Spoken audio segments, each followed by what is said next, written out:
Unveiling the Internet's Origins. A new documentary celebrates Collins Aerospace's pioneering role. A captivating documentary, premiering this Saturday, delves into the remarkable contributions of Collins Aerospace engineers in the creation of the Internet and the transmission of its inaugural message.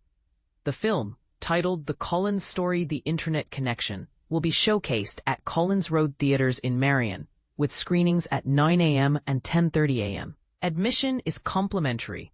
This documentary unravels the story of Collins Aerospace engineers who were instrumental in shaping the Internet's inception. It also sheds light on their pivotal role in sending the very first message over this revolutionary network. To ensure accessibility, additional screenings are being organized across the state, catering to those who may be unable to attend the initial showings. The film promises to be an enlightening journey through the early days of the Internet, offering a unique perspective on a technological milestone. For more information and to stay updated on screening schedules, visit the official website or follow the documentary's social media channels.